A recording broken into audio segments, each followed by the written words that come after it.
una noticia que sorprendió realmente en la Asamblea, una decisión que se tomó a las 19 horas en el Pleno y con 92 votos a favor, 15 en contra, se aprobó la censura a la exministra de Salud, Verónica Espinosa. Esto después de una moción presentada por la legisladora May Montaño, a quien le tendremos, por cierto, mañana acá, y quien pidió una reconsideración en la votación del pasado martes 13, en la cual el Pleno resolvió no censurar a la exministra. Eso nos ha tomado por sorpresa y damos la bienvenida a Luis Eduardo Vivanco de La Posta, quien, por cierto, pues fue el medio de comunicación que sacó estas denuncias a la luz y luego pues ya se trasladaron a la Asamblea para dar paso a este juicio político que terminó finalmente con esta censura. Luis, gracias por estar aquí y bueno, ¿qué pensar de esto que sucedió ayer en el Pleno? Hola, Vero, gracias por la invitación. Sí, a mí también me tomó por igual sorpresa. Me transportaba yo en un taxi de la ciudad a esas horas, ni siquiera estaba pendiente del asunto, sabía de que el cura Tuárez, la cabeza del cura Tuárez, rodaría en cualquier momento, la leyenda del cura sin cabeza, pero me tomó por sorpresa.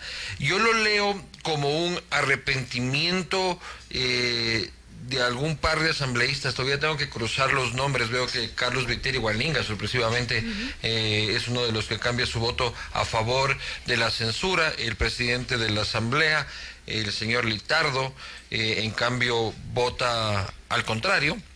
Entonces, creo que existió un análisis introspectivo de cada uno de los asambleístas de vergüenza en algunos casos con sus votantes, con los pacientes del sistema de salud, y por suerte, por memoria histórica, por justicia histórica, se revisó esa votación y salió favorable para los pacientes. Bueno, parece que, tres asambleístas cambiaron ese criterio de 89, lograron estos 92 votos, que es la mayoría calificada. ¿Cuáles más?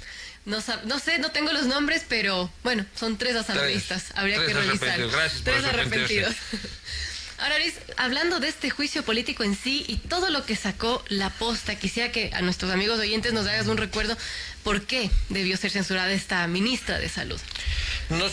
Esta es una ministra muy potente porque tenía a su cargo el ministerio más grande del Ecuador, con el mayor presupuesto, con cerca de 80,000 empleados, que primero empezó a construir, como muy repetidamente ocurre en el Ecuador, empezó a construir a través de la salud una organización política ajena a los principios del ministerio y favorable a sus principios políticos, y dentro de esa gestión empezaron a existir errores catastróficos en el servicio de la salud ecuatoriana, lo cual ponía en gravísimo riesgo la salud de los pacientes, que es a la final de cuentas lo que importa aquí. Ella, con un músculo potente, con una venia presidencial constante y también radical, pero nosotros tuvimos una filtración de información de la Agencia de Regulación y Control Sanitario, o sea, de documentos de la Agencia de Regulación y Control Sanitario, en el que demostraban importantísimas anomalías en la dotación de insumos y medicamentos al sistema de salud. Son 6 reportajes, en realidad son 3 los que tomaron mayor vuelo y tuvieron mayor calada en el debate nacional.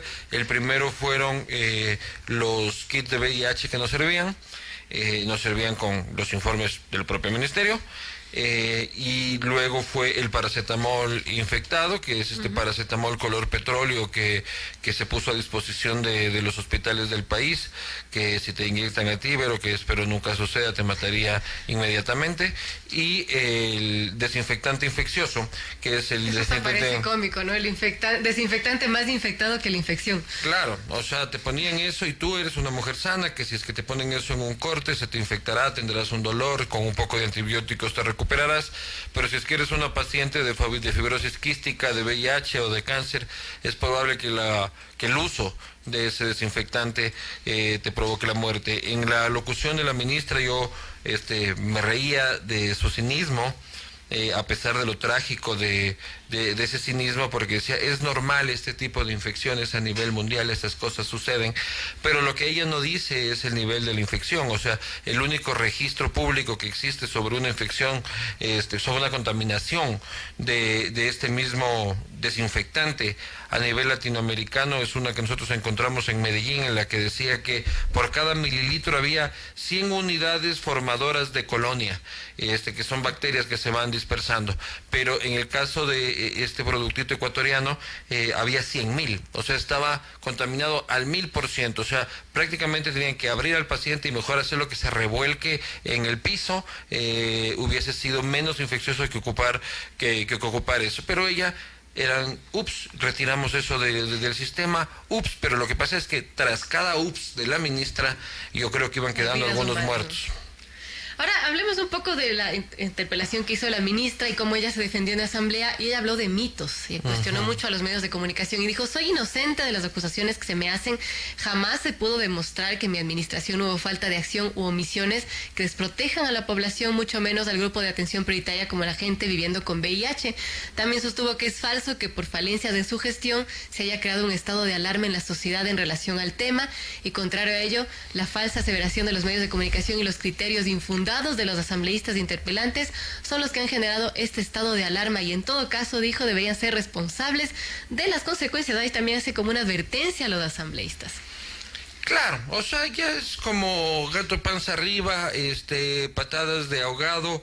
Ella, fiel a sus orígenes correístas, trata de desviar la atención y enfocar la culpa en los medios de comunicación, un enemigo tradicional del correísmo, utilizando ese mismo discurso, revelando ella así sus verdaderos orígenes ideológicos, pero es normal que ella trate de defender es una mujer brillante, es una mujer muy inteligente, es una mujer con una gran capacidad de oratoria, eso no quepa la menor duda. Una muy mala ministra, pero una gran oradora y una y una mujer inteligente, que no quepa la menor duda.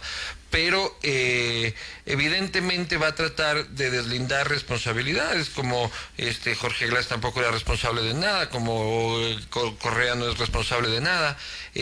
La cosa es de que aquí la responsabilidad está basada en documentos oficiales del propio Ministerio de Salud, bajo su responsabilidad. Entonces es un poco paradójico que sean sus propios documentos la que la crucifiquen políticamente. Ella, a la final, esto es como un capítulo más de su triste novela, porque ella primero pierde a su alfil en la Agencia de Regulación y Control Sanitario, al intentar alfil, seguramente, yo supongo, porque de lo que conozco, este tipo no se iba ni al baño si no era con la autorización de la ministra, intenta ejercer una acción penal en contra de nosotros para atemorizarnos y silenciarnos. ¿Qué pasó con esa acción? El tipo nos trata de meter presos, creyendo que con eso nos íbamos a callar, y lo que hizo fue que hablemos más duro.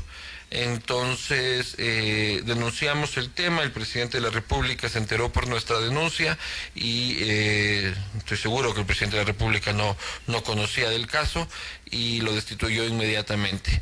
Entonces primero perdió a su alfil, luego perdió ella el cargo, y ahora queda censurada y imposibilitado el gobierno de premiarla con una embajada, porque queda inhabilitada de ejercer una función pública por los próximos 2 años, y de ahí todavía quedan 2 capítulos importantes en esta. Acompáñenme a ver esta triste historia,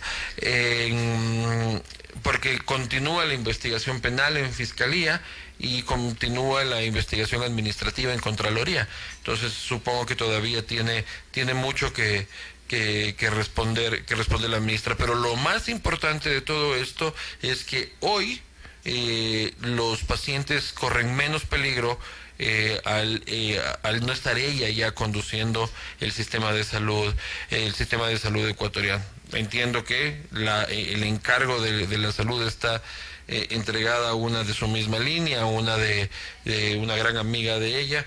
espero que ya cuando se defina un ministro definitivo, valga la redundancia, se ponga ahora sí a un profesional serio que no utilice el ministerio como plataforma política, que esté más preocupada de llevar, que esté más preocupada de desarticular el sistema de salud para que le apoyen en un proyecto de ley, como fue lo que patéticamente vimos también durante esos mismos días. O sea que ojalá que llegue un profesional real que haga que la gente no corra tanto peligro en los hospitales. Ahora hay algo de fondo, Luis, y es esto: ¿para qué sirve el periodismo? Porque más allá del arrepentimiento, ¿no?, de los asambleístas que lograron esta censura tras esta reconsideración, hay un tuit que escribes, Luis, y es: la victoria de la salud, la victoria de los pacientes. Debo confesar que siento satisfacción de ver que el periodismo de investigación sí genera resultados. Pues vemos este resultado. La Posta sacó estas denuncias que fueron luego trasladadas a la Asamblea y que finalmente terminaron por censurar a la exministra y también pues poner a la luz pública todo lo que venía sucediendo en el ministerio. Claro, genera satisfacción de que el trabajo tenga frutos, de que al final de cuentas haya sucedido, que haya calado en la conciencia de los asambleístas también, y que el informe de MAE, que también es un trabajo brillante, que no quepa la menor duda, más las investigaciones periodísticas hayan podido generar este proceso de justicia histórica. Recordando también que cuando empezamos a publicar era los haters de la Posta, no, no, eso no es periodismo, ¿cómo pueden presentar así? Parece cine, que tal y cual. No, los pruebas de VIH, que son unos escandalosos, que tal y cual, que ahí habían hasta otros medios y otros colegas que como siempre encuentran oportunidades. Nosotros agradecemos esas críticas, incluso esos odios, porque nos ayudan a crecer y a corregir muchísimo de nuestros errores, que son normales. Pero al principio fue muy chocante porque era la primera vez que también se presentaba casi cinematográficamente una denuncia de corrupción, lo cual hizo que también para mí fue muy satisfactorio, porque venía el país de estar debatiendo 2 años que Correa, que Glass, que Capaya, que Polit, que Odebrecht, que ni sé qué, que ni sé cuánto, y fueron como 4 o 5 semanas que el país debatió de salud. ¿Ya? O sea, empezamos a conversar sobre pruebas de VIH, empezamos a conversar sobre productos, paracetamol, desinfectantes, y eso fue interesante. Eso a mí me demostró, que la gente también tiene interés por esas cosas, que lo que pasa es que hay que buscar la forma de hacerle que sea interesante también, y fue absolutamente documentado, a pesar que ella trató de desviar la atención burdamente, incluso diciendo de que nosotros estábamos afectando la dignidad de la gente con portadoras del virus. Y yo digo, si es que yo soy portador del virus o potencial portador, soy una persona en situación de riesgo, más bien me parece lo más justo con ellos que el país trabaje por tener pruebas verificadas, válidas, que en realidad le den un diagnóstico serio. Y ellos decían, entonces no, ustedes están yéndose en contra de una estrategia mundial de detección temprana. Yo no estoy yéndome en contra de nada. Primero, yo no tengo la autoridad técnica médica para decir esa pendejada no vale. Pero lo que yo estoy diciendo es de que los informes propios del ministerio dicen que no valen. Entonces, si es que las pruebas son tan maravillosas, vamos a ver entonces cómo las almacenaban y cómo las transportaban, porque evidentemente los resultados están siendo contrarios a lo que decía la ministra, que con una estrategia de victimización constante trataba de desviar la atención siempre, incluso en la locución de la Asamblea. Se presentaba como una víctima, y me da mucha pena, porque la víctima es al que le habrán inyectado el paracetamol, ¿no? Esa es la verdadera víctima, no ella.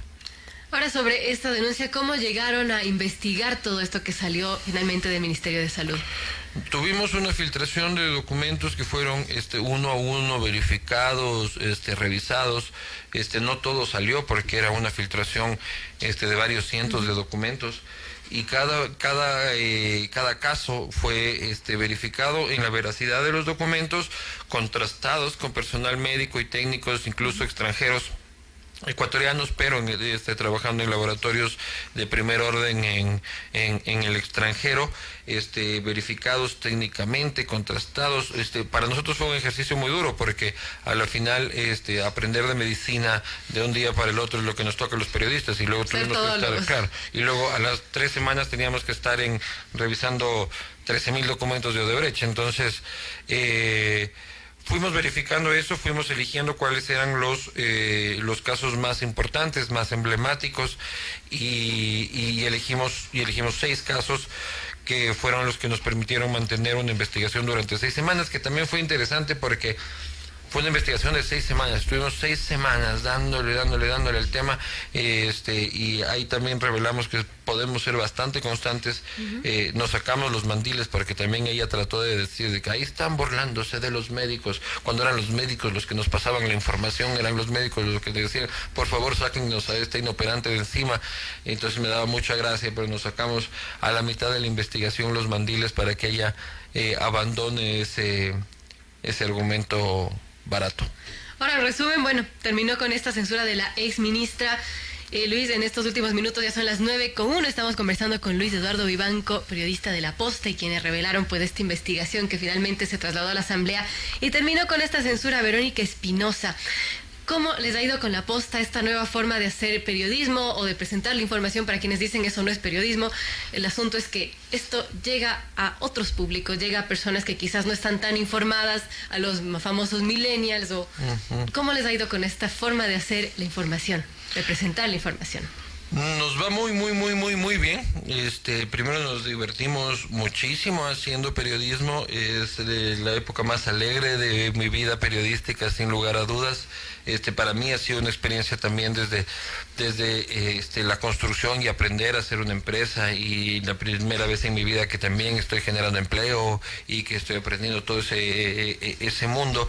Pero de ahí el objetivo primario de La Posta es llevar las cosas complicadas a la gente normal, a la gente como yo, a la gente como tú. O sea, bueno, tú eres más informada que yo, pero a la gente que está tomando un taxi, a mi tía, a la señora que borda durante la tarde y que a la final no se va a leer en la mayoría de los casos un reportaje extenso sobre el Producto Interno Bruto, sobre la deuda externa, sobre los casos de corrupción. Nosotros tratamos de desglosar eso y a la final ayudar desde nuestro modesto aporte a tener una sociedad mucho más informada, porque la gente informada toma mejores decisiones, especialmente cada 4 años cuando se acerca a una urna, y así no elige a un patético cura para la dirección de una función del Estado. Y la forma también de empaquetar la información al ser un medio nativamente digital, eso está cambiando la forma de hacer periodismo y de consumir también las noticias. Sí, yo creo que hacia allá va la tendencia de los consumos de la información. También hemos tratado de darle un vuelco al tema de que sí se puede hacer rentable un medio de comunicación digital, sí se puede tener una estrategia comercial de venta, de publicidad, como funcionan todos los medios de comunicación en el mundo. Se pensaba antes de que lo digital tenía que básicamente comerte la camisa y ser casi un apostolado sin ninguna rentabilidad. O sea, hacer periodismo es una pasión importante, pero nosotros no podemos vivir.